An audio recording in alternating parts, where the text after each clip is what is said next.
How many of you have ever watched the television program NCIS? I have to admit, I just watched it for the first time after I met Dan, because I knew he was coming, and he said that it was filmed where he works. I had to check it out, and it was pretty engaging. But I thought, wow, if all that really happens, it's amazing. Anyway. Daniel Smith is a special agent with the NCIS. He's currently the supervisory special agent for the Naval Criminal Investigative Service Resident Agency in Lemoore, California, where he supervises general criminal investigations and operations involving U.S. naval assets from Northern California, Nevada, Utah, Colorado, and Wyoming.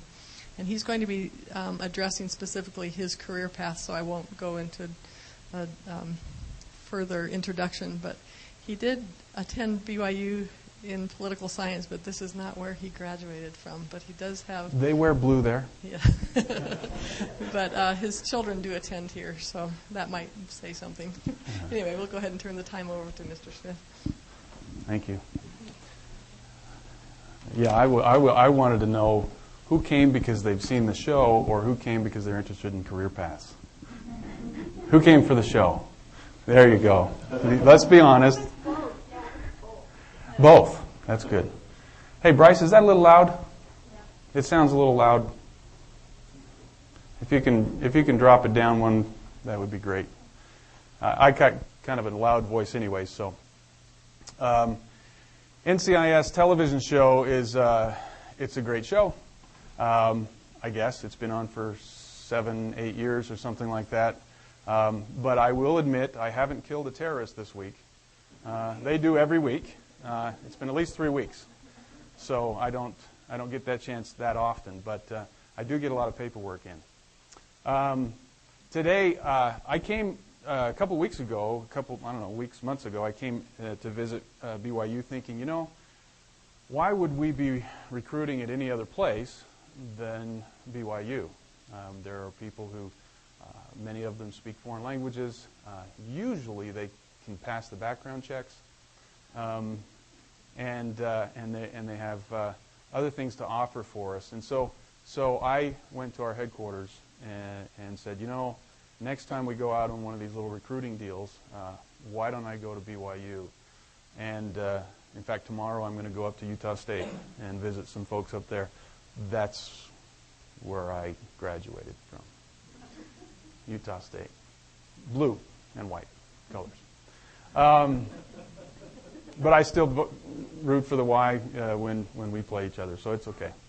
I am currently out of near Fresno, California, in a place called Lemoore, California, where we have Naval Air Station there, where there's 17 squadrons of F-18s and are there when they're not on the ship, on an aircraft carrier. But first of all, what I would like to do is kind of give you a little explanation as to where I came from and how I got here. And you'll notice, for those of you who came for the show, we got Mark Harmon right up here. Oh, I have one of these little cool things. I don't have that thing yet. There we go. Right there. Great guy. But... And you'll notice right over here, my daughter is standing there, and then some of my other kids. I did go to Utah State. I graduated from there with a political science degree, pre-law. If I didn't get a real job, I was going to have to become a lawyer, and I really didn't want to do that. And so I applied as best I could with everybody and their dog. I went with the FBI and Secret Service and ATF and Customs and all the federal law enforcement agencies. I decided that I always wanted to be a cop when I was a kid, but decided that I wanted to get into federal law enforcement after I had served a mission for the church. And in fact, that's where the Danish came in. I clept out of it in 4 hours, about $50. I got a Bachelor of Arts along with my Bachelor of Science degree, which was kind of fun, as many of you guys do. So it looks good on a transcript, but we all know that it's pretty easy to do after serving 2 years in a mission. I became an NCIS agent after they hired me, obviously, in 1987. But I decided, I thought, I really want to get into federal law enforcement.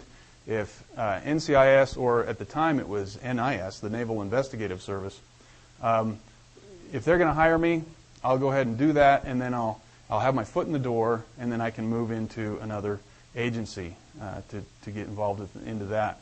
And I was thinking FBI, or I know the FBI comes and recruits here all the time, so I'm not going to say anything bad about them because I have very good friends who work with the Bureau, and we work with them quite often together. But one of the things was I looked at grass being greener on the other side someplace else. Throughout my whole career, I've always kind of said, anything else over there? And as I went along my career, I discovered that there wasn't anything better, that it was a pretty good gig for what I wanted to do.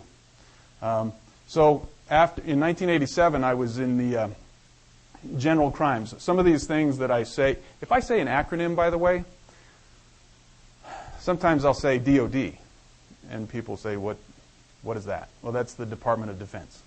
Or NCIS is obviously what I am. But if I say OSI or something weird, and you say, hey, what does that mean?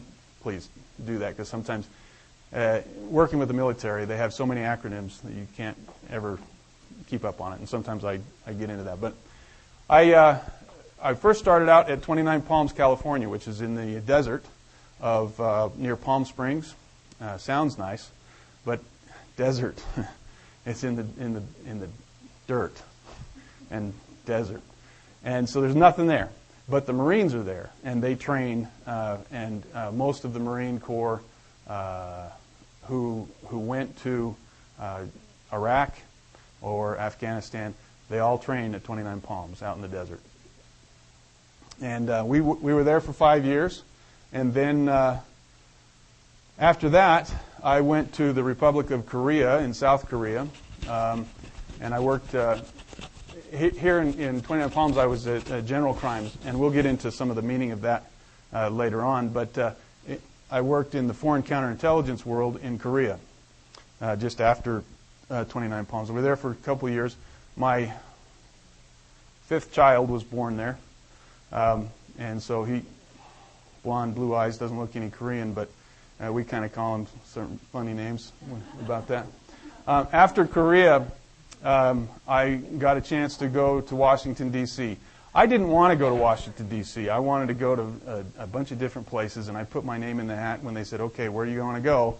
Here are the openings. I said, well, I'll take all of those, but none of those. I got one of those. So I got Washington, D.C., and I was put in the fraud office. So here I was working general crimes. I was working foreign counterintelligence here, and there in Washington, D.C., I was working white-collar fraud. Trying to catch the guys who are selling us $500, toilet seats and things like that. So, but that work there was quite rewarding.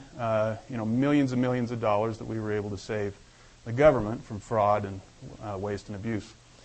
While I was in Washington, D.C., I worked PSDs, or personal security details. When a minister of defense from another country comes to visit the United States, he gets assigned a bodyguard. And I was one of a few who had been trained and were on the team. And so when someone would come in, they needed a bodyguard, I went with them. We'd go around on their planes all over the United States to visit, and they wanted to buy some F-16s or something. We'd go look at F-16s for a while or whatever. They wanted to get impressed by our military. We went and showed them off. And I just hung out with them and ate really good food. So, and I didn't have to pay for it either. So that was kind of nice. But that was a kind of an alternate duty that I had. They'd call me up and say, hey, we need somebody for the Danish Minister of Defense. Bummer. That was a great deal. So I did several of those and spent 7 years in Washington, D.C. 2 of the years was at the Foreign Service Institute for the State Department. Not 2 of the years. 1 of the years was at Foreign Service Institute for the State Department learning Russian. They had me learn Russian so that I could go to Italy Not sure why that was. Sometimes, the government does a lot of good things, but sometimes they don't use their brain. But I was learning Russian, which actually turned out to be kind of a neat thing because my son, who was in high school at the time, he was able to learn Russian at the same time at school. And we kind of talked, and then he ultimately went on a mission to Siberia. So it worked out really well for him. But in Italy, the Russian didn't do me well. But for the last couple of months while I was learning Russian, I switched over and took Italian, and so I learned Italian, which was great because in Washington, D.C., after I had learned a couple of different languages, I went to Aviano, Italy, where is an Air Force base, and I was working counterterrorism and counterintelligence work there.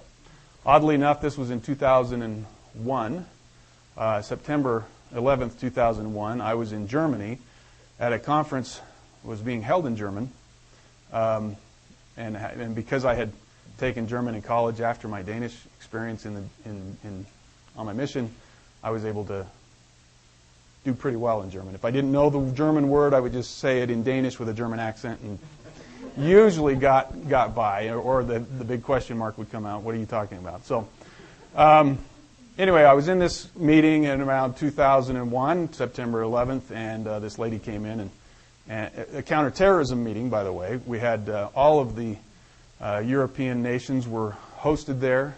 You see those pictures sometimes where they have the big tables and everybody's got the microphones and the flags are in front of them and everybody's represented. Well, I was sitting in one of those, and a lady got up there, and in German she said one airplane had hit the World Trade Center. Did I just hear what I thought she said? I didn't know exactly what she said for sure. I had to ask for a translation, and then all of a sudden the Americans' cell phones were going nuts, and we all had to leave, and so there was some extracurricular activity that we had to do there. But anyway, that was in Aviano, Italy, where I spent a lot of time in Germany, in Slovenia, and of course in the northern part of Italy. It was a really rough place to be near the Dolomite Mountains at the southern part of the Alps, and about an hour from Venice. It was tough. So, and I know what gelato is now. It was really good. Ice cream. And then I got promoted to supervisor special agent and was asked to come to the office in Lemoore, California, where I've been for about 5 years. I think I've got about another year there left, and then might be heading back to D.C. I'm not sure. So that's the career path, and you can kind of see how I've mentioned a couple of things, specifically languages that are helpful. Doesn't matter which language, except for, Chinese and Farsi would be really good. Danish didn't do me anything. It did nothing for me, except for when I was in the Aviano area, I was able to get in contact with a lot of Danish folks, Swedish and Norwegians, and I got a lot of sources there. It was really great. But that was all it got me, really. But other languages are helpful. NCIS is kind of unique to the DoD. I've already given you that one, so don't ask. A lot of people say, do you have to join the Navy to become an NCIS agent? And I say, no, don't join the Navy to become an NCIS agent. Join the Navy to be an officer or, something in the Navy if you want to be a Navy person and go on boats and ships and stuff. But for NCIS, we are a law enforcement agency for the Navy. We used to say, before the NCIS television show came out, I used to say, I'm like the FBI of the Navy, which was like a dagger in the heart. I was like, comparing myself to the FBI was kind of hurtful. But now I've got the TV show, and I say, Mark Harmon, yeah, that's what I do. Well, we're the law enforcement. We do counterintelligence, counterterrorism, anti-terrorism, physical security, and personnel information security. We are, I think that's even more now, 99% civilian. We have some Navy folks that are involved, but not special agents.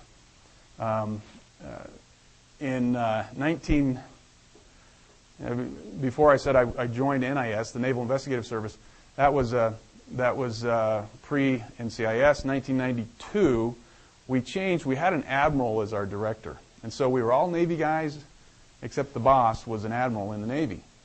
And some things happened, and Congress said, you know what, if you're going to be Navy, or if you're going to be civilian, we're going to have you a civilian director. And the reason they do that is so that we have no command influence. There's no military influence to our investigations. If we conduct an investigation, whether it be any one of those in any one of those areas, the commander of a particular base or a ship can't turn it off, can't influence, can't tell me what to do. Now, of course, I respect the man. He's got the position of the CO of an aircraft carrier, CO being commanding officer of the aircraft carrier. I'm going to respect him, and we're going to work together. But he has no control over what I investigate, how I investigate, or how that reporting goes straight up. The chain of command, or the reporting, goes straight to the Secretary of the Navy, through my chain, of course. And so that protects the Navy with an unbiased reporting or investigation, and it helps that system. Now, the Air Force, they have the Office of Special Investigations, OSI. They do the same thing we do, but they're mostly military, and they have military commanders, and so on and so forth. They try and stovepipe it. They try and make sure their chain of command is straight to the Air Force Secretary of Air Force, as we do to the Secretary of the Navy, to try and keep a command separation, as does the Army. Anybody who used to watch MASH a lot, that was the thing when I was at BYU. We'd go over to the girls' dorms and watch MASH all the time at 11 o'clock at night. And but CID, Criminal Investigations Division. They do the law enforcement investigations. They also have the MI, or the military intelligence folks, and they are the counter intel people. We have both hats, but we're civilian, as CID and OSI are all military. So that's how we are somewhat unique to the Navy, or to the DoD, law enforcement investigators. We have a worldwide presence. We're not very big. We only have about 1,800 agents. FBI's got 10,000 or 12. Richard here is telling me that they're going to be hiring like 1 billion people extra. We're hiring maybe a couple hundred. But we have 1,800 of us. FBI is, wrong button. FBI is in the United States with a spattering of 1 or 2 people out in the world. We have most of us out in the world. Naples, Italy, right here. We were in Aviano, right there. But these are the main field offices. We have 16 field offices with about 140, probably more now because I got to update that, probably about 150 to 160 sub-field elements, which means we have several what's called force protection detachments, FPDs, in South America and in other places in Africa, in Australia, and other locations. The reason for that, I'll get to in a minute, but we are, wherever the Navy goes, we go.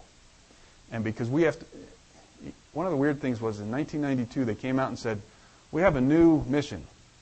We're going to do force protection. Well, what is the force? That's the military. That's the guys with the guns. That's the guys with the helmets and the tanks and the airplanes. What my job is, in my suit and tie, by the way, election day tie, go vote. In my suit and tie is to protect the military, force protection. I'm thinking, okay, I got my .38 here. What am I going to do with that? And sit in front of the boat and make sure nobody gets on. No, that's not the deal. And I'm going to explain a little bit about that, how our mission works. Okay. The NCIS mission is to prevent, terrorism. That's a biggie right now, if anybody noticed. We want to prevent terrorism. We're looking at the global war on terrorism. We're working with everybody. We're working with the CIA. We're working with the FBI. We're working with NSA and DIA and MOUSC. And I was waiting for everybody to get that one. Guy in the back still hasn't got it yet. But you know, the alphabet soup, we're now working together in a global war on terrorism. We work very closely. Pre-9/11, we didn't do that. CIA never gave us anything. Post 9/11, and President Bush came down with the Patriot Act, and a lot of executive orders saying, "Hey guys, we want you to work together," and it's working. It's really working, and it's great to be a team as the United States works together with all of that alphabet soup: OSI, DIA, CID, NSA, and everybody else, FBI. We do the worldwide investigations. I mean, for that terrorism, in protection of preventing terrorism. Another part of our mission is to protect our secrets.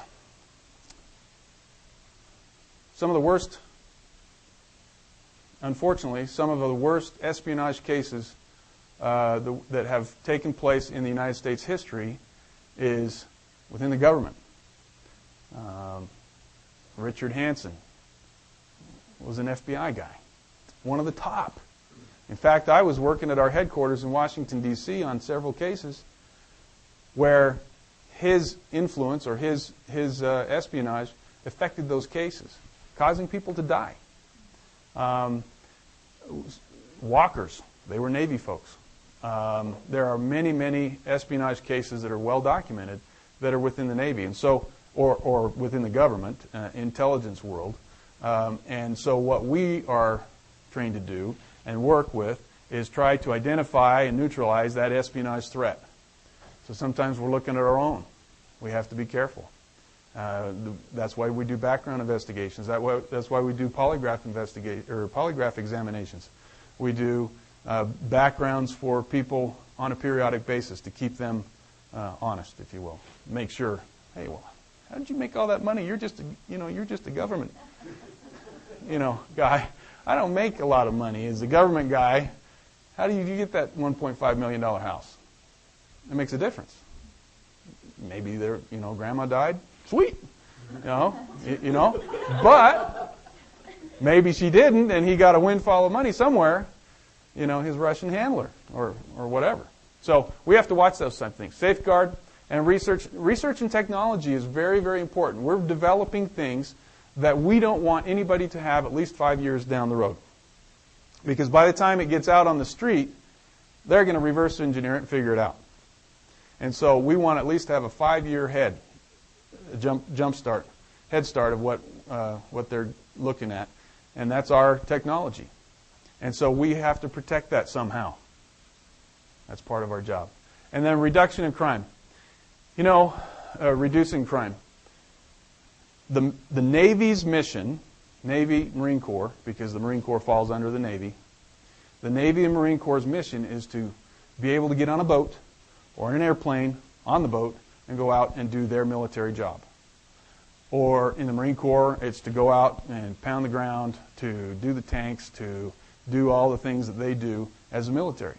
If you have a thief, if you have a child molester, if you have a murderer amongst your ranks, it kind of takes the morale down, It's not a good thing. And so our job is to identify and investigate felony investigations. That's the law enforcement part of it. We're investigators. We're not the guys driving around in the patrol cars. That's the security people. That's the policing. But we do the investigations. We're kind of like the detectives of that police force, investigating some pretty nasty stuff. We'll get into that here in just a minute. So that's the mission of NCIS. And to give a little bit of what does prevention of terrorism, or how do we prevent terrorism? We developed after the USS Cole. We'll talk about that in a minute. But after the USS Cole in 2000, they developed the Multi-Threat Alert Center. It's a 24-hour system place where they have a bunch of analysts up there looking at various things of, news reports, looking at intelligence reports coming in from various people around the world, and putting things together, analyzing, trying to figure out who's where the bad guys are, where the good guys are going to be, and do we have a threat, and so on and so forth. We have a contingency response field office. That is based in Georgia right now. When we go to our academy, it's the Federal Law Enforcement Training Center in Georgia, where all federal law enforcement agencies get trained to do what they do, except for the FBI, of course. They wouldn't lower themselves to do that. But I'm teasing only because they have FBI coming here all the time, so I got to get up with them, But anyway. And in that location is our contingency response group. We have agents who go on 3-month or 6-month rotations. They'll go into Iraq, they'll go into Afghanistan, Kuwait, Horn of Africa, and various places to assist and help investigations, and we'll get into some of those. And out of that contingency response group, we've got probably 60 or 70 guys who go, 3 months, come back for 3 months, go 3 months, come back. They're doing training, in and out, in and out, in and out. And they're moving. It's a 3-year tour, 3-year assignment, and they go and get a lot of bennies out of it too, because it's all volunteer.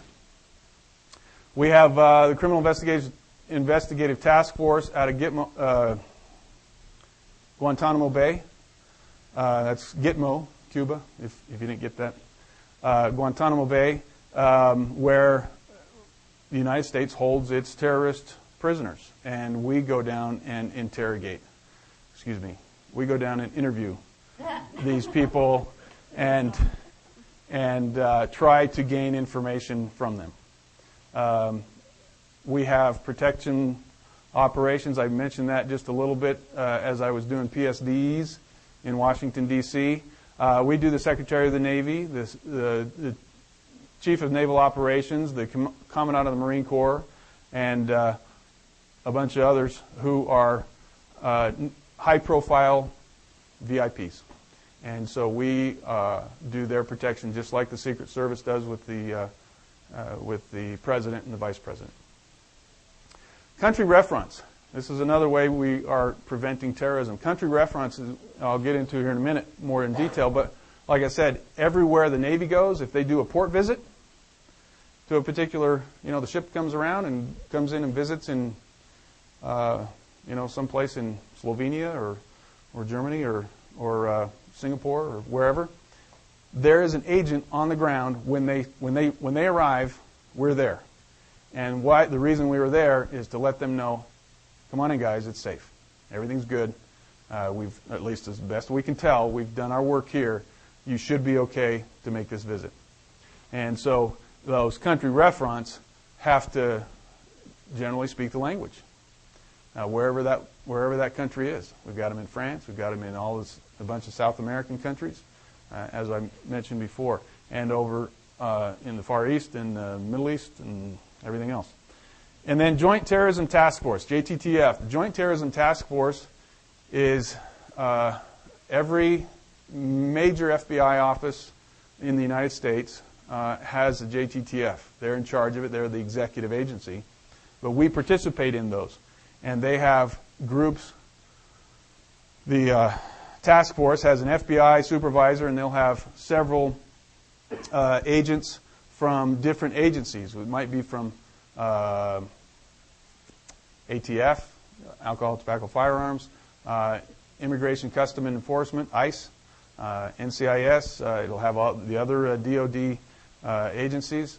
It'll have local law enforcement agencies, the Sheriff's Office, the Police Department, from in and around those areas. So local law enforcement and state law enforcement agents are also on the JTTF. So you have a grouping of different law enforcement agencies who all have different capabilities and are able to make things happen. So when issues or things come up and they're looking locally here in the United States, they want to know where are the bad guys in the United States? And that's what their jobs are. So we participate in those as well. I mentioned the USS Cole in October of 2000. We had a ship. This is the Cole right there. Is that backwards? Let's just pretend it was going the other way because the numbers are backwards. Okay, so it's going the other way. I don't know how that happened. Anyway, so the ship's going along. They wanted to go. They came down through the Suez Canal down here, the Red Sea, and right here in Yemen is a place called Aden. And for those who remember, just only 8 years ago, they were moored for refueling in the harbor. A small boat, very similar to this one, came up to them. It had 3 locals who were used to having these boats come up to them because this is how they would get supplies and things like that. They would come up and provide the supplies for various things that the ship would need. And these 3 local guys came up, and as soon as the front end of this boat gave it away.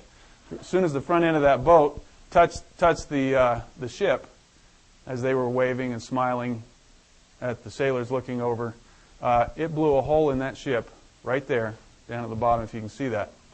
Blew a hole in there of about 17, killing about 17 sailors. I was talking about the country reference and what we do as agents.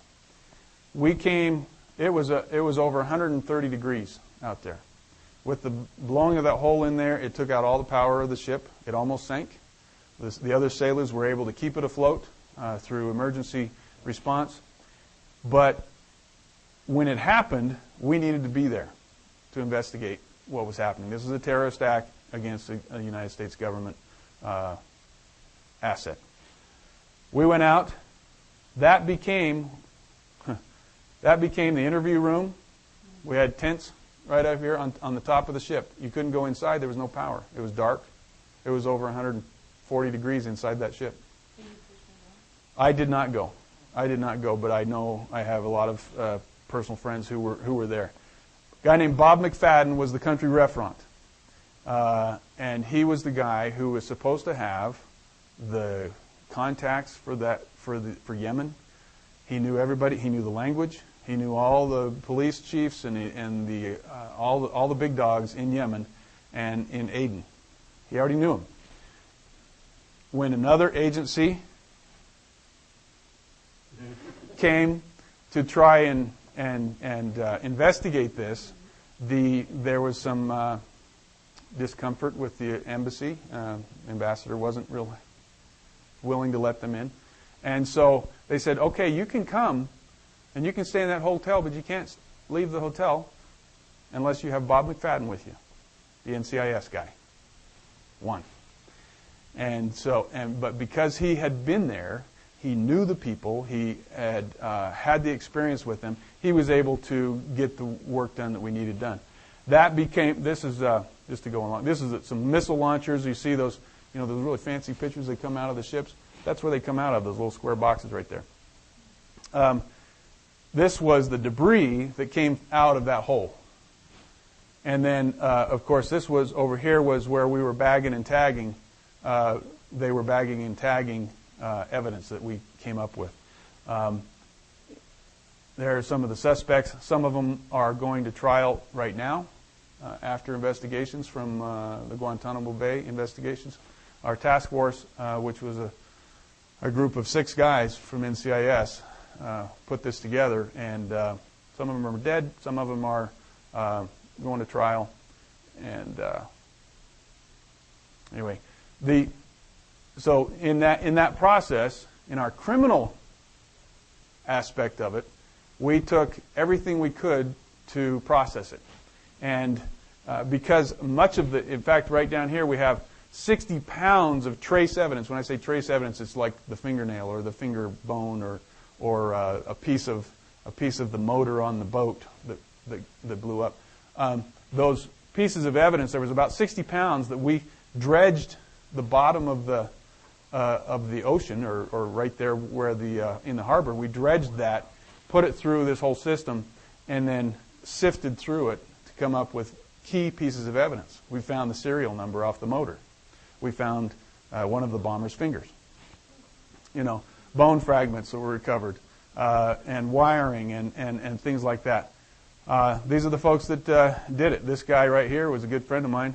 Well, actually, I know 1, 2, 3, 4 of these guys who went out there, and they were there for 3 or 4 months working on this investigation in the heat, and was not real fun, but very, very interesting.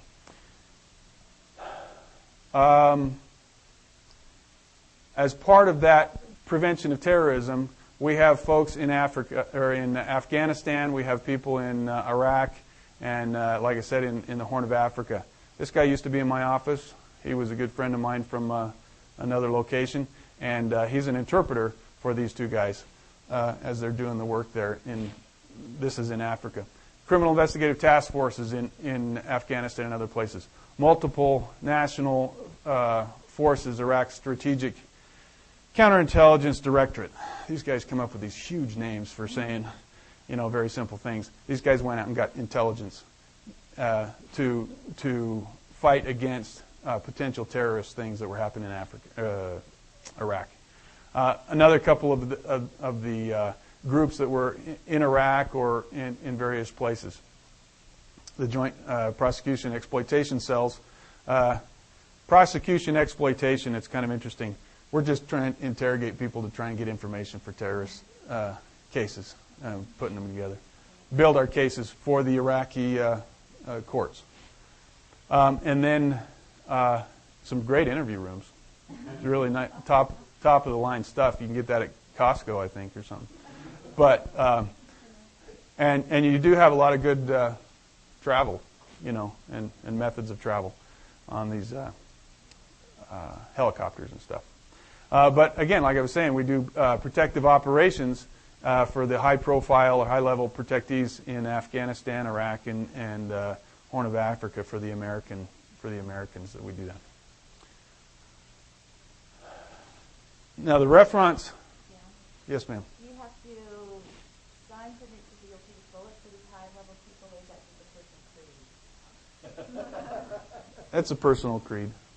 There's nothing to sign. The question was, do we have to sign something saying that we'll take a bullet for these guys? If we don't have to sign anything. We do our job, we do it right, and we can avoid all of that. So, yeah, hopefully. We lost an analyst in one. It wasn't a protection operation, but we have NCIS. Keep the fingers, knock on wood. The NCIS hasn't lost anybody in Africa, Afghanistan, or in Iraq through all the operations that we've done. So OSI has lost 1 or 2 agents, but other than that, we've been pretty lucky over the last couple of years because we do our job well. That's right. That's right. The reference, as I mentioned before, is it's kind of a part of that force protection package. When these guys come to various parts of the country, we're there to help them out and make sure that we tell them it's safe. This is important, and that's a headquarters buzzword, really. Leverage. We make relationships with people. And I'll tell you a little story about one. This is the Port of Aden, by the way. That's the USS Cole, and that little thing that's next to it is the Dolphin, where the fuel Dolphin is called. And when the blast on the other side of that ship hit, it was more than 3,000 yards away from the city, and that blast knocked out windows in that city. That's how powerful it was. And so they were really trying to do some major damage to that. I was a country referent in Germany, and this was one of the piers that was important to us. We had a group of ships that came, U.S. ships. We had 2 U.S. ships, and we had several other national ships. Russian ships were there, British ships, Danish ships were there. That was great. I did get to use my language. I went on the Danish ship, and I started talking to them, and they thought, who are you? You know, you do that pretty good. I don't know you. And then I told them I was an American. They didn't believe me. So that was pretty cool. But what happened was, we told the Germans, we said, you know, if you want the Americans to come and participate in this event, we require certain force protection things to happen. You have to have this security here, you have to do this, and you have to do that. And they were balking. They didn't want to have to do all of these extra things that normally ships wouldn't happen. But he said, if you want the Americans to come, and we bring in a lot of money, then you're going to need to do all of this. So they reluctantly did it. Took all the safety measures that we asked them to do. And then when the event came through, all the ships came in, thousands of people were there. The event went off perfectly. Nothing happened. So the Germans are saying, see, told you so. We didn't need all that safety stuff that you did. And I had nothing to say back to them. How do you quantify prevention? I prevented something? Did I? I don't know. I have no idea. Nothing happened. Well, that was the problem. About 6 months later, we got some other information from some of our other friends that come here. We got some other information, not the FBI, by the way, no credit there, that an attack was planned and operational for that pier at the time we were there to make the same effect that the Cole had, the USS Cole had. Talk about chills up your spine. Okay, now at that point, the information, more extensive information, was a classified information. And I worked like a dog to get that information declassified, you know, through our headquarters, because I wanted to feed it back to the Germans and go, nah, see, told you, you know, because I couldn't quantify that prevention, right? You know, and they were telling me, we're not doing it next year. Well, I said, yeah, you are, because when I came back to them and said, look, this is what was happening last year, this is why they didn't do it, is because the target was too hard, as they say in protection world. The target was too hard. And because it was too hard, they had to bail. They couldn't do it. And so the country referent in that particular position for the United States, and in fact, everybody else that was on that pier basically had the same umbrella, because when we said we wanted something done, it was done for everybody. That particular mission was a success, and we were able to quantify that one, and which was pretty neat. So having those types of successes with your counterparts gives you a lot of credibility. Hey, you know what? I think I want to listen to the U.S. or to this guy because he knows what he's doing. Oh, I threw that picture in there. This is a group of law enforcement guys from various military and local law enforcement. They were having a shooting contest. They invited me up to come and be on a team. Well, it was just me. See, I'm in the red. I wanted to make sure I was noticed. You know, but because the Netherlands only had 3 people, and we needed teams of 4, I joined the Netherlands. They said, "Oh, you speak Dutch?" No, I don't. I speak Danish, but that's okay. And so I joined the Netherlands team, and we won. That was pretty cool. But part of that whole thing is the relationships you have with these other countries, and that's how you develop them. You can go out and have fun, things like that. We need to protect our secrets. I mentioned that was one of our missions. This is an actual boat. I can't remember the name of it. It's an L something. It's It's aluminum. I was on that thing. It was in Germany.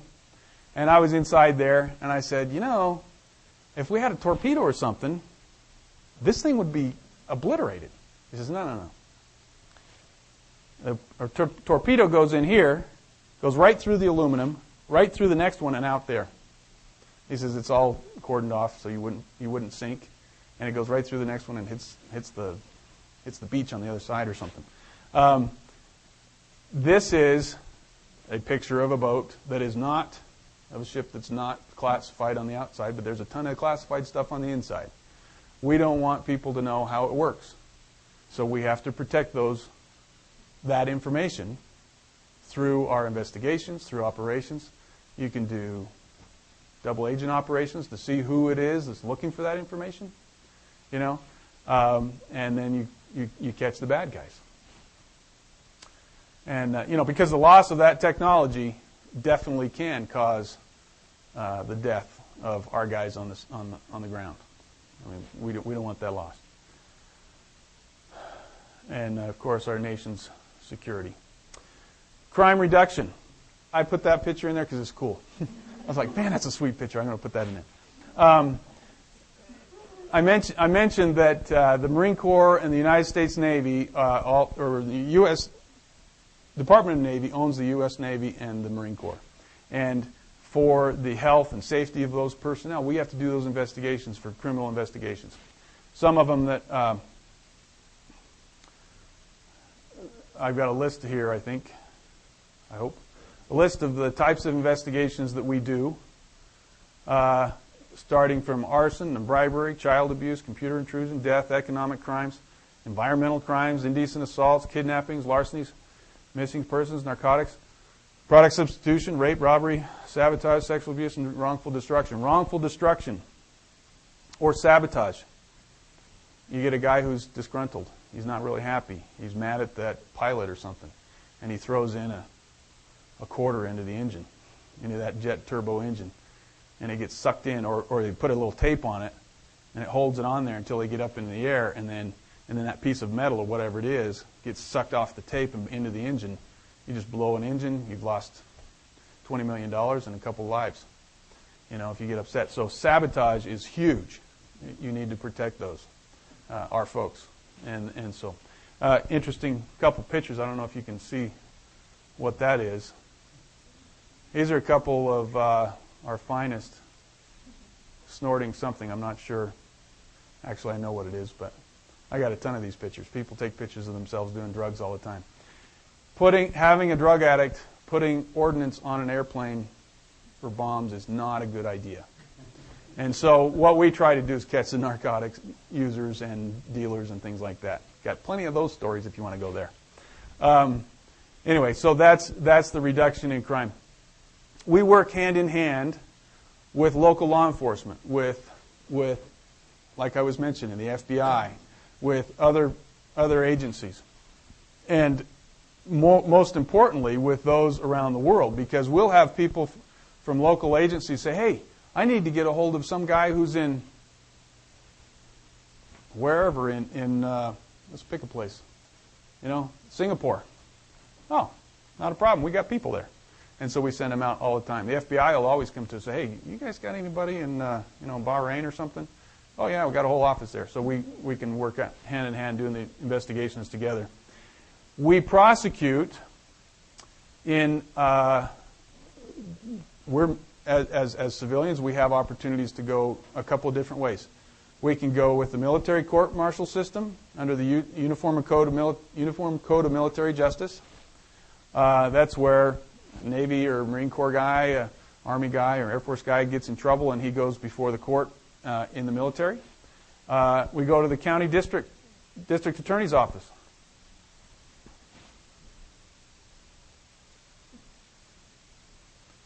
I must have used this for something else. I'm not sure why I have that up there. In more of the counties than just Salinas County in California. Wherever it is, we can go to the DA's office, wherever, and prosecute them through the state, in the state system, or in federal court systems. So we've got options in whatever violation they may have done. Do we investigate just military folks? No. We'll investigate people or companies who affect, in an adverse way, the military in somehow, or we'll investigate the military folks who affect, in an adverse way, the civilian side of the house. So we can go either way on that. Of course, liaison and coordination with other agencies is key to any success that you might have. You know, this is my last slide, and I thought I'd just show up. You know, I am good friends with him, by the way. If anybody, cares. And in fact, that's the Russian ship. I'm standing on top of a U.S. ship here in Germany, and that's the Russian ship right next to us. 15 years ago, that never would have happened, ever. And right here, Jean Marie, she's an agent. She's in Iraq in here, and they were digging up some bones, and some of the, you've heard of Saddam Hussein's bone yards and things. We were digging up some of those, and she was working on the forensics. She's a forensic specialist. And then of course the Blue Angels are always good for a picture. A lot of people ask me, how is it to be a Mormon and to do this type of work? We get into some kind of nasty stuff going on there, and I kind of try to well, there's two circumstances that I can tell you about that I think really help you understand or help people understand what it's like. When I was in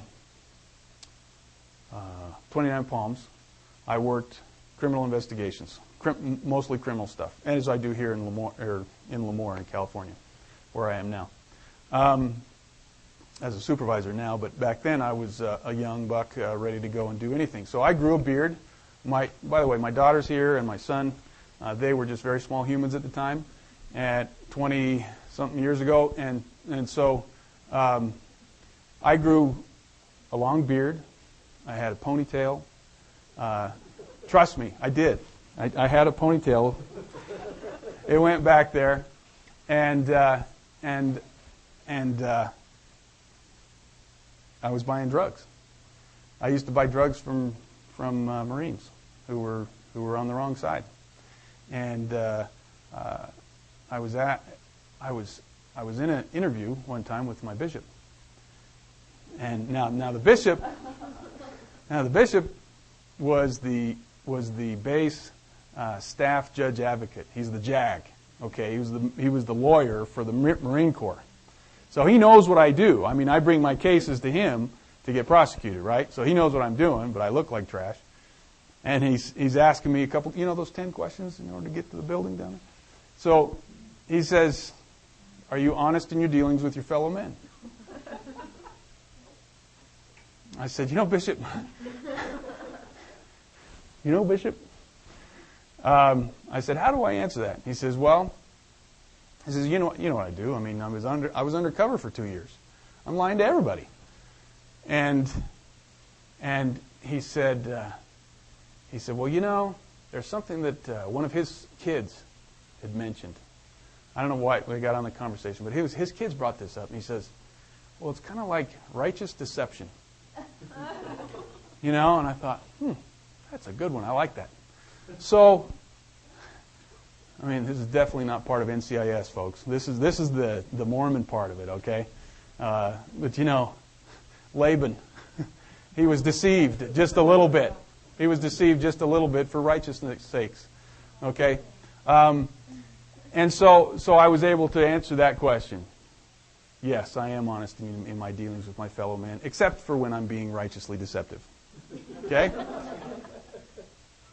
Then the other question was, well, the complaint was from a bunch of my fellow agents who were very jealous at the fact that I was in Aviano, Italy, where in Italy, in the northern part of Italy particularly, is the wine country. They have vineyards upon vineyards upon vineyards, and I was also responsible for the restaurant work in Germany. Oktoberfest, anybody? Okay, so they were a little upset that why do we have this Mormon guy in wine country and hanging out with Oktoberfest? And they said, he's going to be totally ineffective. Totally ineffective because everybody knows that you have to go out, and in order to have liaison and working with these guys, you have to be able to go out drinking with them.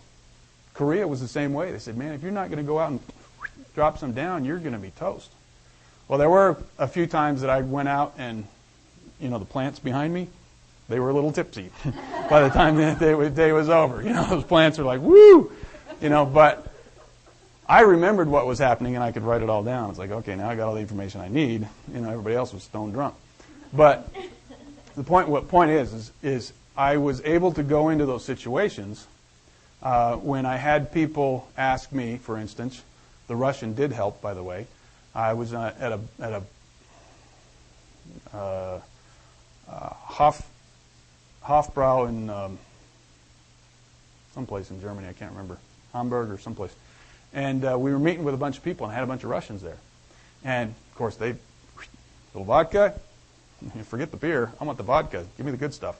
So they were, passing drinks around and said, hey, man, why don't you have one of these? And I'd already become friends with them because I spoke a little Russian. And so they thought we were buds. But I said, no, thanks, appreciate it. No, don't want to, what, you don't like me? We're not friends? Hey, we drink together, we become friends. And that was their attitude. It happened in Korea, it happened in Italy, it happened in Germany, it happened with the Russians, it happened with everybody I have dealt with in my international career. Every one of them asked me, why are you drinking Fanta? The orange drink, Fanta orange drink. In Europe, that's big. And I love orange drinks, so that's, Orange Crush. So why are you always drinking that and you don't ever drink with me? I said, well, I just don't drink. Well, that's not cool. Why is it you don't drink? Is it health reasons? I said, well, maybe a little health reasons, but it's more religious reasons. Oh, religion. That's cool. I like you. In fact, then they started asking questions. Now, this isn't a missionary program right here, but that's when they started asking questions. They became very interested, and they saw that I was committed to what I believed in a religion, and so then they became more respectful of what I had to offer. And I was able to get more information from them, the information that I needed to know, based on the fact that I didn't drink with them. Or if I was out with them, they were drinking and I could remember everything, like I said. So they respected me more. I have had, my wife has had 7 children. And we've moved them all over the world. And in fact, you can ask them what they thought it was like. They've been all over the world and doing different things, having different opportunities. So this job, or this career path, is very conducive to any type of family atmosphere you want to do. I know that's been a concern of people in the past. And I just wanted to put that out because we've had a great experience. Now, my mother over here, she's from Orem. She would have liked us to be home. We've been the black sheep of the family. We've been all over the world a couple of different times. It's like, hey, where are you going to be this year? But through the whole thing, the experience has been wonderful. The work has been wonderful. And I got a couple more years left, and then I'm going to retire and get a real job. But, a couple years ago, I put together we had a little family reunion, and I thought, who'd have thunk? Who'd have thunk when I was in your seat, I would have done the things that I had done? I was an undercover agent buying drugs. I was in Korea. It sounds really bad, but it's not. But I was working bars and stuff in Korea, doing force protection for our Marines and sailors in the little holes that you would in Pohang or in Munchuk or I can't remember some of the other places, in places that you would never imagine in Korea. I was in Bahrain doing protective service detail for the Department of Defense, for Secretary of Defense, for some other people over there. I've been in Germany and in Italy and Slovenia. What a great place Slovenia is. What great friends I found in that place. All of the things that I was able to do, travel, work, the types of work that I've done, who'd have thunk? And they pay me for this? It was great. I was loving every minute of it. And I would have never imagined in my whole life that I would ever have that job. And that's why I say, when I retire, I'm going to go and get a real job, because then that's when you're not going to enjoy what you're doing. But you need to do that. When you decide what your job is, like it. Because if you don't, I've done this for 21 years. I'd have been out a long time ago if I didn't like what I was doing. If you like moving, if you like going and seeing and doing, great job. If you're married and your spouse doesn't want to go move and see and wants to be by grandma all day, sorry, Mom, but wants to be there every day, for every little birthday and every little activity, though you do miss those. It's unfortunate. But it's not the job for you if that's what you want. If you want to get out and go and do things, it's very, very interesting.